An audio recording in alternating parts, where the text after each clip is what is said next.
April is Financial Literacy Month. Were you aware of that? Well, it's never too late to catch up, and this is a perfect opportunity to do it. Rashida Thomas is joining us now, live from Dallas, to talk more about what this month means and when it comes to financial literacy, where we start. So by its very definition, Rashida, literacy means we need to learn more about finances. And I think an interesting conversation to have is, why is this not taught sooner to children in school as part of a curriculum? Right. Good morning, Ron. Thanks for having me. Legislation is just now coming out that is requiring, high schools and junior high schools to really offer financial literacy courses. So I'm Gen Y, and, coming out of high school and college, that type of legislation was not in place for me. So coming out of college, I had to really piecemeal my financial education together. I had to, figure it out as far as budgeting, learning about 401k, learning about investing, like that type of thing was not necessarily taught to me coming up. So that's why it's so important to have a month like Financial Literacy Month to really educate people about the financial fundamentals that they need to have in place. Well, I think about all the fundamentals we needed to know in order to apply to college, to get into school, and then you arrive on campus to learn even more about how to make the most of your career. But there on campus, our credit card companies set up taking applications and handing out credit cards to anybody and everybody.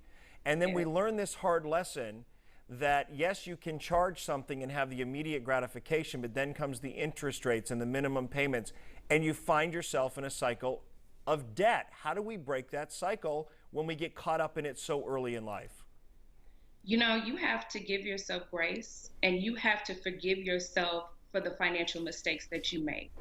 That is the first piece. It's all about the mindset, and then you can get on the path to eliminating that debt. So paying one debt at a time, and not overwhelming yourself trying to pay off multiple debts at one time that easily allow you to be overwhelmed. So focusing one at a time and really giving yourself grace and forgiving yourself for the financial mistakes that you made, because again, like we talked about earlier, this type of education wasn't necessarily brought forth to us, and we kind of had to piecemeal this financial education together. Yeah, we've got a score here too. We're playing underneath your segment. Thanks to Yolanda. Thank you. We needed music for that. I wanted to ask you this. So as we're adulting, it's very easy to justify. I mean, I know I do this. I have a certain amount in savings. That's my emergency fund. I have a certain amount that I'm investing. Right? And I'm making a little money on that. So I think to myself, I can let a small credit card balance carry over for a month, and it may cost me a little bit on interest, but I'm making more money on my money over here. So I don't know. What do I do? Should I pay that debt down at the expense of diminishing a savings account that's for emergency purposes? That's the thing. Your emergency fund is for your emergency fund, and it's part of your financial well-being. So you should keep it as such. And with the pandemic, experts used to say, hey, I need 3 months. No, we're needing 6 months of emergency savings so that we can have a more holistic financial wellness in our life. I say keep your credit cards under a utilization of 30%. So for instance, if you have a credit card, Ron, that's $300, make sure we're not going over that $100 mark. Yeah. So things of that nature, and it won't negatively impact your credit score. So that's how you were able to create that balance, is keeping a credit utilization under 30%, and then still contributing to your savings for your emergency fund.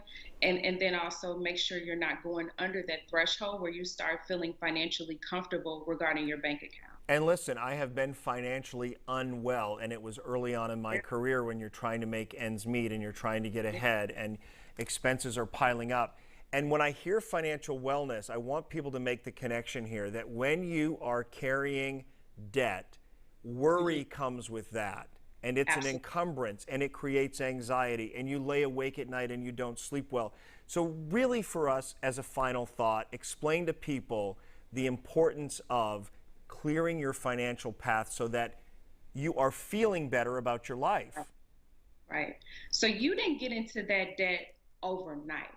So when you're working to pay off that debt, let's not rush the process because you didn't get into that debt overnight, and you have to give yourself grace as you're working to pay off that debt. So identify that one debt that's really that thorn in your side that is going to give you that one financial emotional win that'll allow you to really start paying off your debt. Hmm. And also, it's all about your mindset. If I don't stress anything else about your financial wellness, it's about your mindset. Yes, you may be in a temporary situation where your not finances are not up to par, but you have to have the mindset that it's just going to be temporary, and that that is not going to be your permanent way of being. So it really starts in the mindset and really speaking life and positivity over your financial situation so that you can really start paying off that debt and living that abundant lifestyle that you desire. Yeah, and don't bury your head in the sand because it won't go away. And don't be afraid to pick up the phone and negotiate with someone you owe Absolutely. money to with a lower interest rate. Rashida Thomas, thank you. We're going to have you back. Loved your Yes. insight. There it is, RashidaSThomas.com. She's also on Instagram, and she makes a very important point there. You don't want this to define you. You don't want it to weigh you down. It's temporary, but you do have to tackle it, Jenny.